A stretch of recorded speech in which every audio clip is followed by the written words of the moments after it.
Hello once again, guys, and welcome back to Metal Gear Solid 4 with Moonwalker Mora. I nearly said Metal Gear Solid 4 HD then. I'm so used to doing the Metal Gear 3 intro. But no, this is, well, it's obviously HD. This is PlayStation 3 we're on now. Like pure PlayStation 3. None of this HD remake stuff. Yeah, you know, when this game came out, well, when the sort of trailers and things were being released, and well, no, especially when it came out, you know, this is the kind of game where you thought the graphics aren't going to get much better than this. This is amazing. Look at his face, look at his shiny hair and everything. But now it doesn't look so good. It still looks a lot better than some games that come out these days, but anyway. So yeah, here we are in the middle of a Middle Eastern war zone. A generic Middle Eastern war zone. But hey, at least it's not first person, right? And we're looking for Liquid, or Liquid Ocelot, as he is now known. Actually, no, we're looking for Rocketron. We need to get some equipment. That guy can take a lot of punishment. So yeah, what I wanted to say in the last part, but I want to say a lot of things in the last part, but I kind of wanted to just get on with it, because I knew the intro would be a while. But yeah, this is going to be a full story walkthrough. You'll probably guess, you already know, it's going to be a full story walkthrough, but thought I'd better make it clear that this isn't going to be anything special in terms of, you know, kills, alerts, things like that. Not bothered about that, and the reason for that is because I want to do, maybe alongside this, maybe just after it, but I want to do a big boss emblem run, which, you know, if you've played the other Metal Gear games, it's very similar. If you play the other Metal Gear games, you know that at the end you get a rank, and it's the same in this one. But you can play it over and over again, and you can get, I think it's 40 emblems are available, and the best one is Big Boss, and that's arguably the hardest. Certainly not the longest one to get, but it's the hardest one to get. So yeah, I'm gonna do a run on that, and to show you like how different it is, I'm not really bothered about, you know, kills or alerts on this playthrough,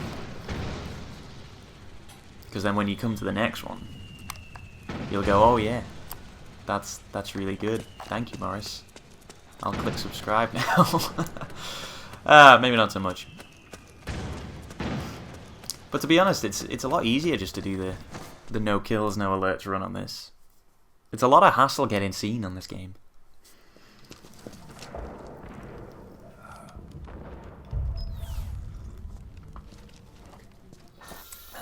Got my cup of tea, so nothing's gonna go wrong.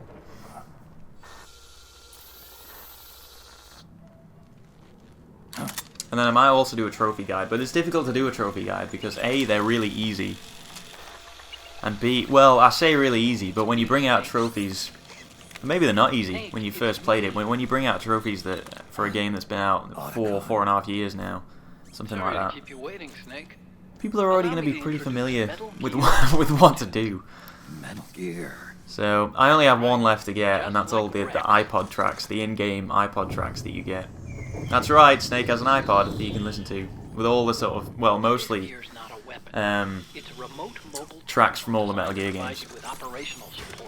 But one of them you only unlock after you get all 40 of these emblems, which is why, you know, you have to do it. Like the big boss run is a must. Wish I was good with gadgets. But it takes forever. You've got to do like 7 or 8 playthroughs of it, and getting different amounts of, you know, alerts and kills and things like this, and it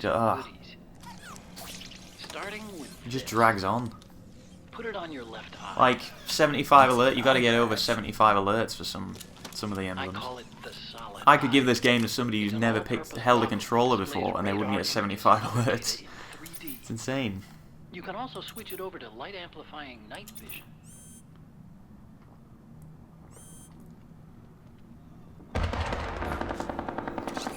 Oh yeah, and another great thing about this is I get to regale you with all my stories of Metal Gear Online. Hey, who out there's played Metal Gear Online? Remember that? Oh, they took it off the main menu now. You can't even I know this is You can't even kid yourself into thinking but it's you'll still need there. to protect yourself. Not that I really care. I mean, I retired from that game about 18 months ago, something like that. And it made 2 years even. An operator. I installed a suppressor. It's a very strange And here's a online game. tranquilizer gun. It's a very strange online experience, I think. Because there were so many problems with it. It was great, don't get me wrong. Hey, you know, if you know me and you know Metal Gear Online, you know that I loved it. But there were so many problems with it in terms of people who were glitching and all this kind of stuff. That if it happened on any other game, nobody would play it. Nobody would play it. But because it was Metal Gear, people just stuck with it. And fair play, if you went through to the end, that's, you know, that's great. You're a, you're certainly a person who can put up with a lot more than I can. You coming? Of course. I'll follow you wherever you go. Like this. I'll activate stealth so it doesn't attract any attention. If you need it, just bring up the start button menu. Got it. Snake, the informants who said they saw liquid here should be a little further up. Head for the rendezvous point. I've placed a mark on the radar in the upper right corner of the solid eye. It's a war zone out there. Stay on your toes. Got it. Thanks, Otacon. So yeah, we get a bunch of stuff from Otacon there. The trank gun, the operator, which I believe is the same gun that Big Boss was using. Well, they imply that it is. The solid eye, which is, you know, vastly inferior to the Soliton radar, so I don't know why we got that. And the Metal Gear Mark II, which is essentially just Otacon. Kind of a schlep, but I've sent you data on an alternate route. Follow the mark on your radar.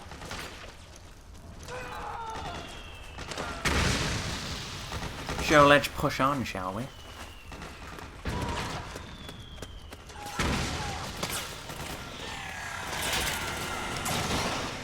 So yeah, with regards to the trophy guide, there's not really a lot that you can really video, because I would love to do a complete trophy guide, but it would be like 100 hours long, so I'm not going to do it. I suppose I can point out along the way in this playthrough, you know, certain trophies that do come up, if I remember. Might not remember.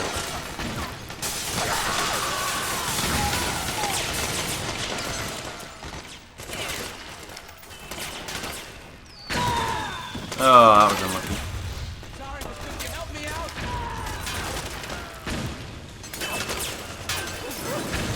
Just make our way past here. See, this is now a war. We don't need to get involved. I'd love to help you guys out, but... It's good tea. That's the right amount of sugar in there. That's spot on, that one. It's pretty dark in there. Switch the solid eye to night vision mode. Hey man, how's it going? So yeah, there's two sides to this war. What? One side is the all the PMCs, again? who are noticeable with their, you know, proper combat gear, and then there's the generic militia / rebels type, who you can fight alongside, which is why when you go through areas like this, they don't they don't shoot you, basically.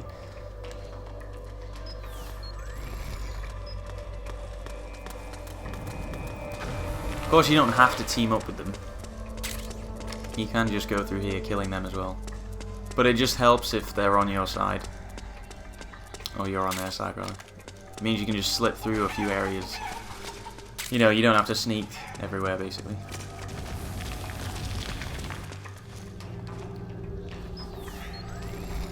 Hey, they need reinforcements up top. You ready to roll? Yeah, I'm good. Great, let's go. Right behind you.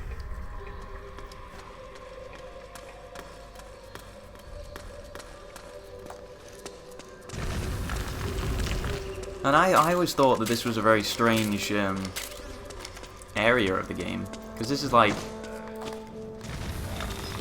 this is the militia hideout, and that's fine. That's not the problem with it. But it's the fact that pretty much every weapon you'd ever need is inside this place. So, you know, after you come out of this place, you pretty much got everything you need for the rest of the game.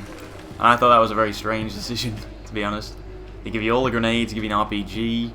I think you get a sniper, I'm not sure, but you get everything.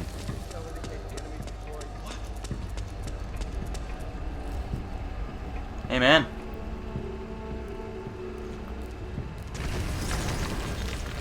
Oh, they don't even give a shit. Okay. Yeah, they like to inspect you.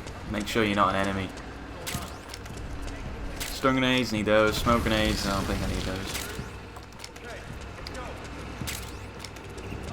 And they give you the boxes here as well. Not that I ever use it.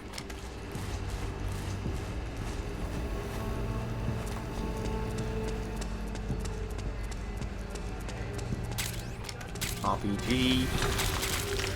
Bunch of ammo.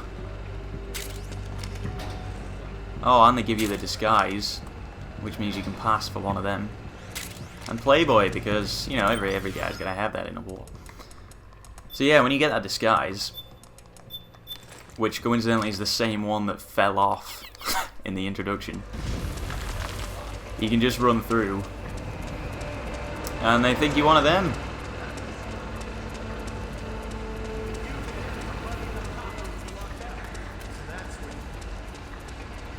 You know, ignore the tash and the fact that I'm clearly wearing something underneath this, which looks awfully suspicious. I don't know why I'm picking all this stuff up, to be honest. I don't need any of it! Trank rounds, I suppose I need those. Oop.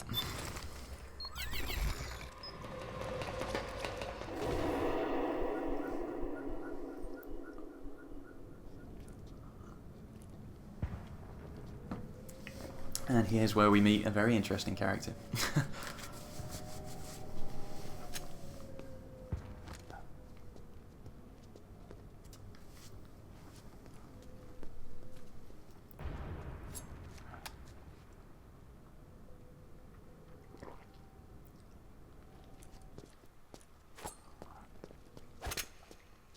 And I'm not talking about the monkey. Although that is an interesting character.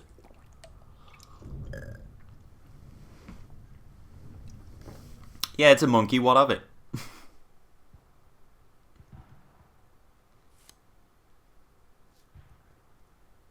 Pretty sweet, huh? Oh, hold it. Watch where you pointing that thing.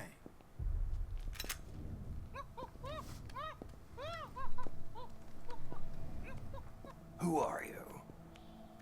Neither enemy nor friend. I'm a magician. You're not with the militia, and you're not PMC. I'm a weapons wholesaler. All shapes, all sizes. But there's no need to worry, because all my shit's been laundered. Laundered?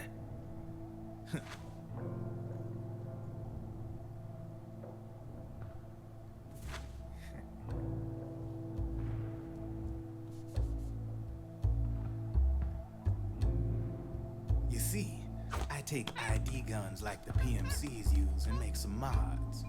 Then you can use them without having to match IDs. In other words, I'm a gun launderer. You can call me Drebin. Drebin? Yeah, they use that for all of us. There are more of you. All over the world. Not that I ever met any of them personally.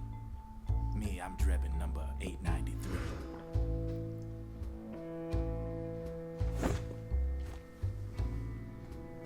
I wonder if they're all like him.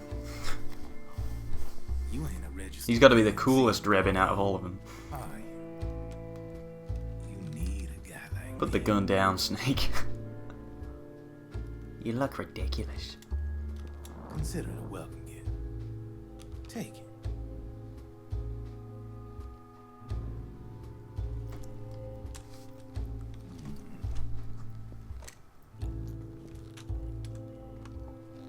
The M4, the official carbine model used by the U.S. Army, developed from the M16 service rifle. This one's a top-of-the-line model, real popular with the big PMCs. High precision, not like that government issue shit. Weapon of choice online, I think. Of course. Relax. A lot of discussion over whether the AK had something over the M4. I disagree. I don't think it did. Is the hider CQC compatible? More damage, sure, but if you hit him in the head, it doesn't matter. Customizable parts. Change it up the way you want to meet your everyday needs. Flip up sight, rail system. Not bad. Yeah, well, you know, I get a lot of noobs around here. And if you need them, I got a wide selection of aftermarket parts as well. The frame's pretty rigid. No rattle. Go ahead, give her a squeeze. I can't pull the trigger. Really? That's weird. What's weird? I'm sure there's a button you can press to recover that I sight bet that you you're using lose. an older generation of nanomachines. I tried pressing every single one then, but I couldn't Sometimes notice they anything. guide with the new system. Seriously, who are you? Whoa, slow down. Slow down, have a drink. My day job's working at AT Security. I'm in charge of production control. So I get my hands on all the ID chips before they even register. Have a sip. Drebin might also be the definition of smart casual. From the looks of it, you ain't with any state army. But you ain't exactly green, neither. You've got last-gen nanomachines. So I'm guessing former U.S. Army. I don't know what you're here for. But you want to be well-equipped, am I right? So, can we talk business or what? You won't regret it.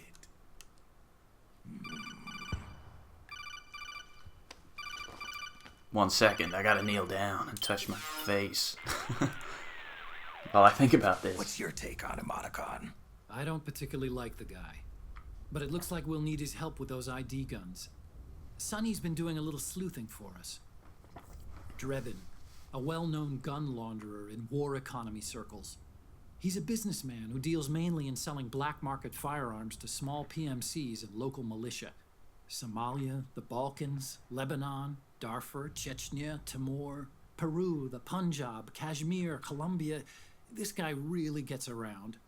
How's he pull it off, anyway? You can create a non-ID gun by replacing the ID recognition chip with a counterfeit version. This enables you to bypass the ID recognition process and use the gun. The problem is that there's still a record of the chip being replaced on the system side. Drebin's an employee of AT Security. He must have connections on the inside erasing records for him. You think the Patriots are involved somehow? I'm not so sure. If the Patriots were running the system from behind the scenes, then a weasel like Drebin would be a real pain in their collective ass. Can he be trusted? Remember, Drebin's a green collar. He makes his living off the war economy. He doesn't let emotions get in the way of business, and he never gets his own hands dirty. The only thing he trusts is money. I share your concern, but what if we keep him at arm's length? Use him only to get intel and the supplies we need. Keep it strictly business. All right. So, we ready to make a deal or what? Hell yeah. Okay then, let's talk business. This is a war zone. There's product coming in here by the truckload. And you'll be picking up a lot of guns in the field, I'm sure. Whatever guns you don't need, I'll take and buy them off you. That'll earn you points you can cash in for services. Like what? I'll launder your ID guns, no more locks. And I can also sell you the guns I've got in stock. Let me show you.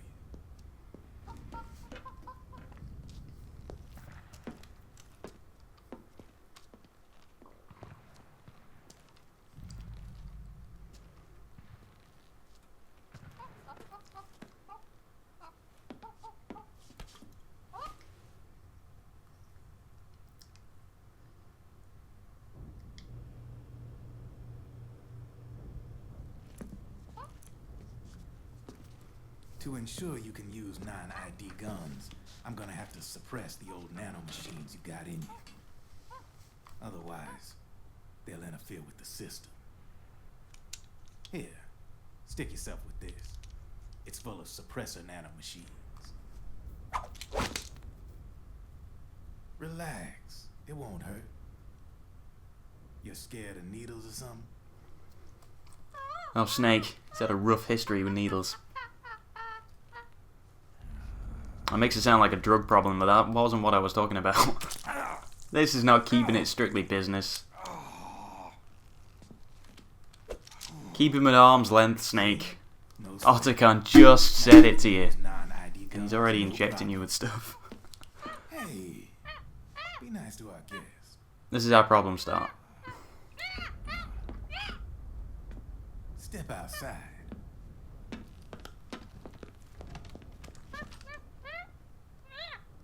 Boo.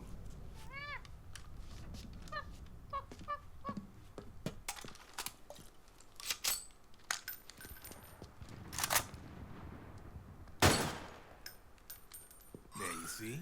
No problem. From now on, when you pick up an ID gun that says lock, you just let me know. You name it, I can launder it. Of course, it'll cost you.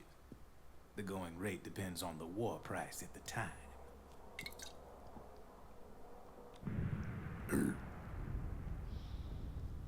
Man, I gotta give this shit a rest.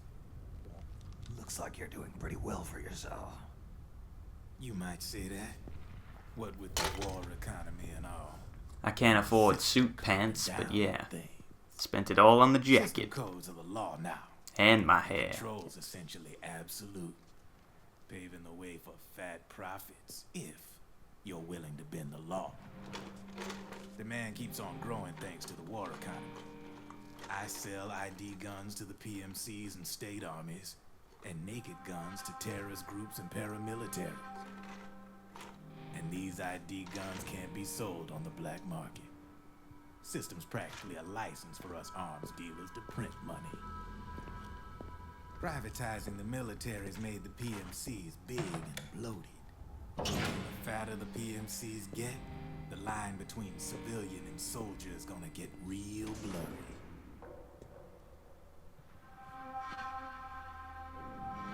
Sooner or later, the whole damn human race is gonna be green collars. More like we're all gonna be fighting proxy wars. But hey, this war economy puts the food on my table. You're a green collar too, aren't you? Yeah, it's in your eyes. You've seen a lot of combat. It's in your eyes, even though I can only see one of them. Nothing to be ashamed of. I'm the same way. I grew up here too. I got no interest in the outside world. All right then. If you need me, holla. We specialize in speedy service. Catch my drift?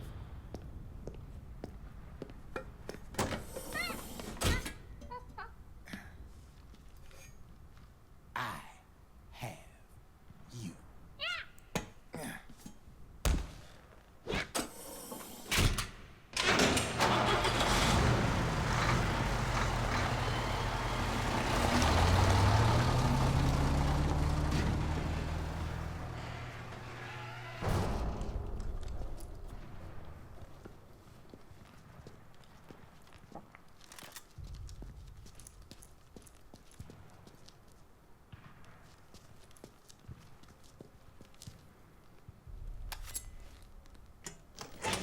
I like how in Metal Gear Solid 2, Snake says, I'm not really a big fan of blades. But in this game, he always uses it for everything.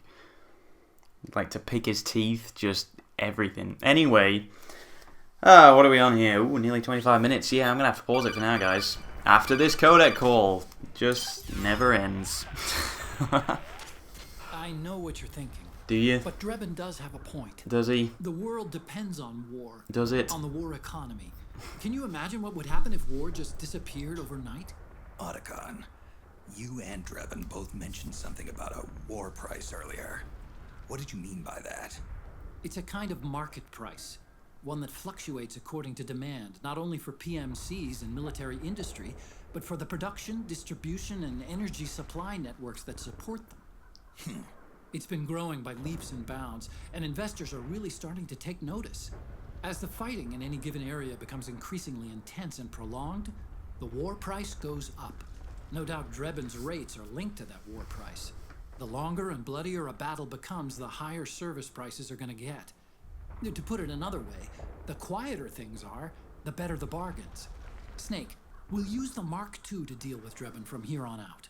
He's what you might call a street vendor. The Mark II can act as a kind of delivery boy and connect you with him. I'm adding a Drebin menu item to the Mark II's weapon menu. Whenever you pick up multiple units of the same weapon, any extras will automatically be sold to Drebin. Any ammo that's inside gets added to your cache. In other words, you keep the ammo, and the weapon itself gets traded to Drebin for points. I see. You can then use the points you've earned to unlock ID guns or buy new weapons. Sounds good. We should assume Drebin has other agents collecting guns for him besides you, Snake. You know, freelance green collars who collect weapons in exchange for services? Guess I'll have to rely on him for now. Okay, now go meet up with our informants, Rat Patrol. Will do. Anyway, gotta pause it for now, guys. Thank you very much for watching this episode of Metal Gear Solid 4, and I hope to see you in part 3. See you later.